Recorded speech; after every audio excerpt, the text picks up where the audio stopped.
Hey everyone, ready to unlock the secrets to landing that dream literary scholar job? Oh, absolutely. We're diving deep today. You got it. With some amazing resources from RoleCatcher. Really insightful stuff. Their career guide and interview guide are jam-packed with tips. Like seriously, these guides are gold. Yeah, they really help you understand what hiring committees are looking for. Plus, they even have AI tools to help tailor your application. It's like having a personal coach. It's incredible how AI is changing the game. I know, right? But first, let's talk about why this prep is so important. Well, think about it. The job market is super competitive these days. Yeah, especially in academia. Right. And so many universities now use AI to screen applications. Whoa, so it's not just about impressing the interviewer anymore. Exactly. Your application needs to be top-notch to even get noticed. That's where tailoring comes in. You have to highlight those specific skills and keywords. Makes sense. So how does RoleCatcher help with that? Well, their AI analyzes job descriptions and picks out the key elements. That's super helpful. Takes the guesswork out of it.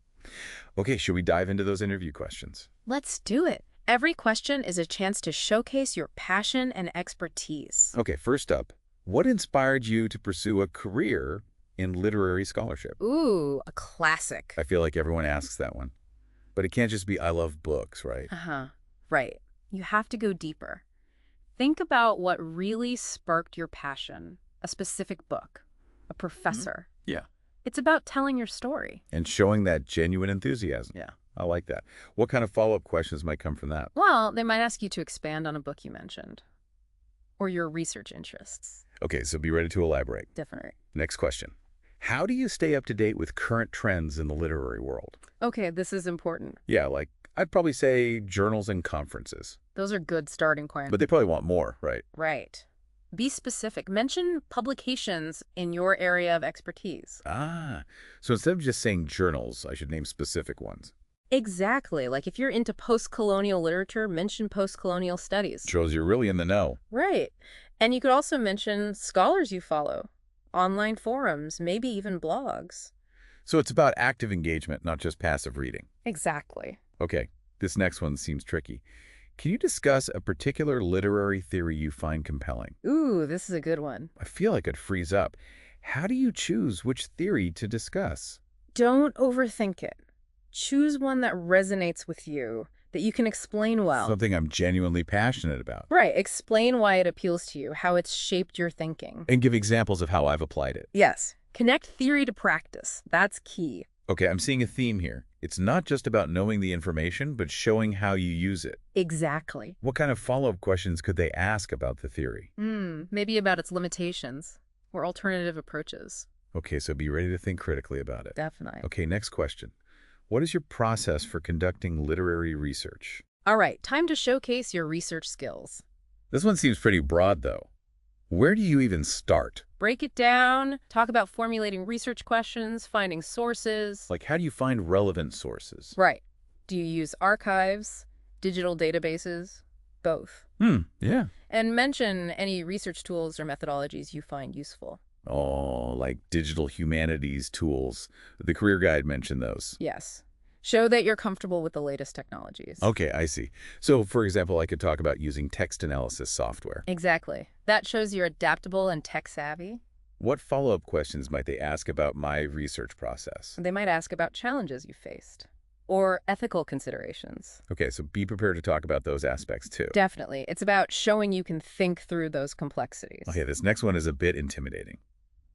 Can you discuss a challenging literary text you've studied? Ooh, this is where you get to show off your analytical skills. I feel like they're trying to trip you up with this one. Maybe a little. But it's also a chance to shine.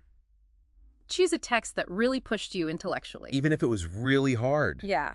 Explain what made it challenging and how you approached those challenges. Okay, so, like, did I use secondary sources? Did I do a close reading? Right. Show your process and that you don't shy away from difficult texts. And it's okay to admit you sought help. Absolutely. It Yeah. shows you're willing to learn and collaborate. What kind of follow-up questions might come from this one? They might ask about alternative interpretations or how your understanding evolved over time. Okay, so be ready to discuss those nuances. Definitely. This next question shifts gears.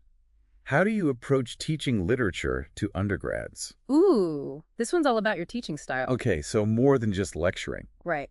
Think about your methods. Do you facilitate discussions? Use visuals. I like to use visual aids and do creative writing exercises. Perfect examples. It's about creating an engaging learning environment.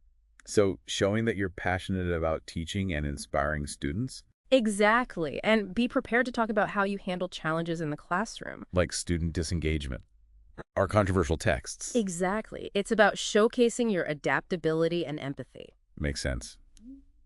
Okay, on to question 7. How do you approach writing a scholarly article or book chapter? All right, now we're getting into the heart of academic writing. This one feels like a multi-step process. It is. Think about your process. Do you start with a research question? An argument? I usually start with a research question. Great. Then you can talk about how you structure your writing, your citation style. Ah, yes, those are important details. And most importantly, how do you make your writing engaging, thought-provoking? I see. Because it's not just about conveying information, it's about presenting it in a compelling way. Exactly. The career guide also talked about publishing in academic journals. Right. So I should mention my familiarity with peer review. Yes. Show that you understand the publishing process. Got it. Okay, question 8. Can you discuss a recent publication or presentation you've given? All right. Time to highlight your achievements. Time to shine. Choose something you're proud of and that's relevant to the job. Makes sense. And briefly summarize the key findings. Yes. But focus on what makes your work unique and significant.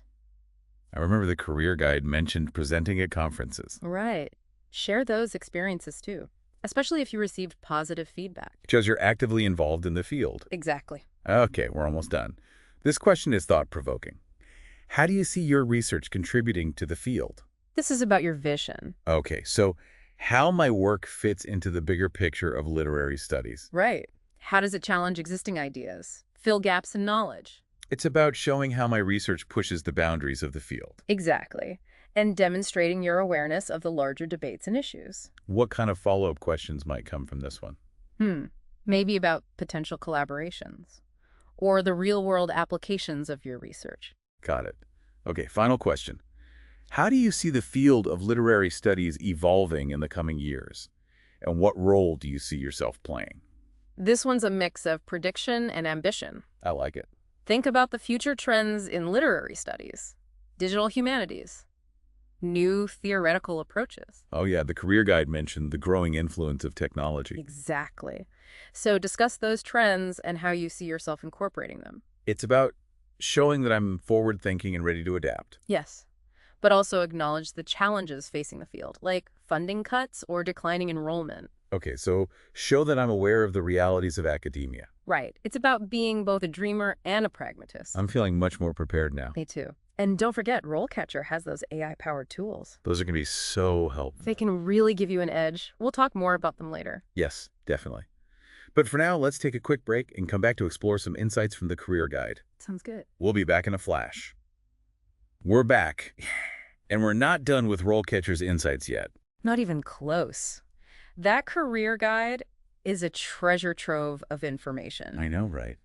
It even outlines different career stages for literary scholars. From entry level all the way to principal scholar. It's like a roadmap for your academic journey. Helps you visualize the path. Exactly. And it shows you the different directions you can take. You could start by assisting senior scholars. Then move into teaching, publishing your own work. And eventually even leading research teams. It's about understanding those stages and framing your answers accordingly. So like if I'm applying for an entry-level position, You'd want to highlight your willingness to learn and contribute. makes sense. And for a more senior role, You'd emphasize your leadership skills and your vision for research, it's all about aligning your answers with the role's expectations. and showing that you've thought about your long-term goals. The career guide also mentions some downsides of this career path. Yes. The challenges. Limited job opportunities, a highly competitive field. It's important to acknowledge those realities. But how do you address them in an interview without sounding negative? You can frame them as opportunities for growth and resilience. Hmm. Well, you could say, I know it's competitive, but my unique skills make me a strong candidate. So turn those potential weaknesses into strengths. Exactly, and emphasize your commitment to professional development. Show that you're proactive and always learning. Precisely. Now, I'm curious about those knowledge and learning suggestions in the guide. Those are great tips. They recommend things like attending conferences, joining book clubs. It's all about continuous learning and intellectual curiosity. How can we weave those into our interview answers? You can use them to show that you're always expanding your horizons. Okay, I see. Like when discussing your research process, mention attending conferences to stay up to date. Or talk about joining a book club to gain different perspectives. Exactly. It shows you're a well-rounded scholar.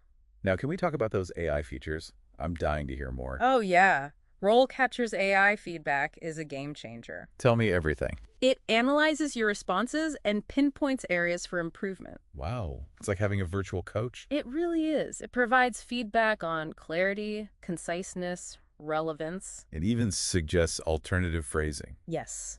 It helps you refine your answers and make them more impactful. I often struggle with rambling, so this would be so helpful. It can definitely help with that. And it also highlights your strengths. So it's not just about fixing weaknesses, it's about amplifying what I do well. Exactly. And they also have video practice. Oh, yeah. I was wondering about that. It's like a mock interview with instant feedback. So it analyzes my delivery, body You know, language. it might tell you to smile more, make eye contact. Or project my voice more confidently. Exactly. It helps you refine those nonverbal cues. That's incredible. It takes the guesswork out of it. It's like having a personal interview guru. Now, what about that feature for tailoring answers to specific job roles?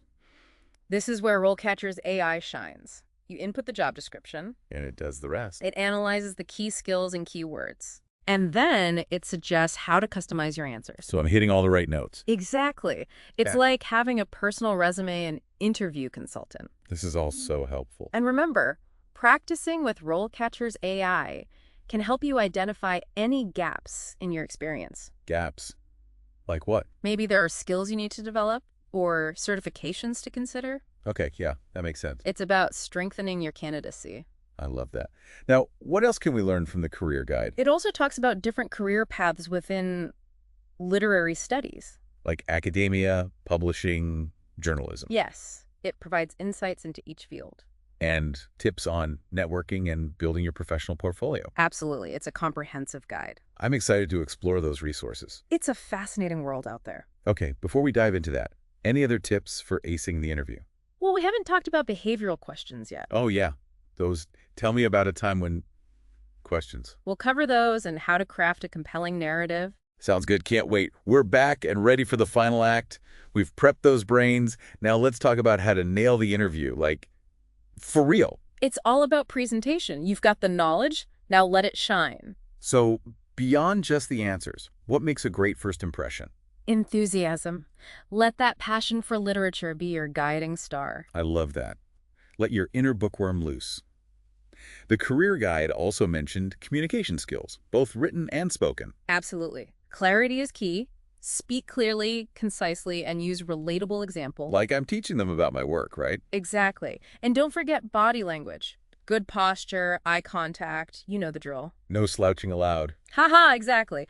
Now let's talk about those behavioral questions, the ones that start with, tell me about a time when... Oh, those. They always throw me off. The STAR method is your friend here. Situation, task, action, result. Okay, I remember that from the career guide. They had some good examples. Yeah, like tell me about a time you overcame a research challenge. Or describe a situation where you worked as part of a team. Having those examples ready can help you stay calm under pressure. For sure. RoleCatcher also has AI practice for those, right? They do. You can record yourself and get feedback on your content and delivery. Speaking of RoleCatcher, any other AI tricks up their sleeve? Oh, there's one more I love.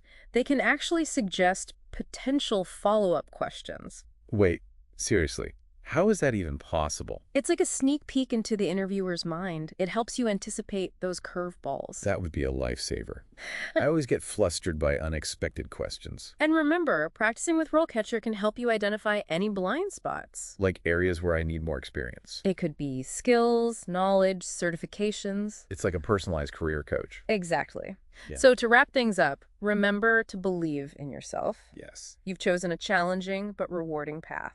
I wouldn't have it any other way. Let your passion shine, showcase your skills, and embrace the journey. And never stop learning. That's the key. Huge thanks to RoleCatcher for these amazing resources. Their guides and AI tools are game changers. Check them out, folks. They can really help you land that dream job. And that's a wrap on our deep dive into the world of literary scholars. We've covered so much ground today, from interview questions to AI tools and everything in between. We hope you feel empowered and ready to take on that interview with confidence. Till next time, happy reading, everyone.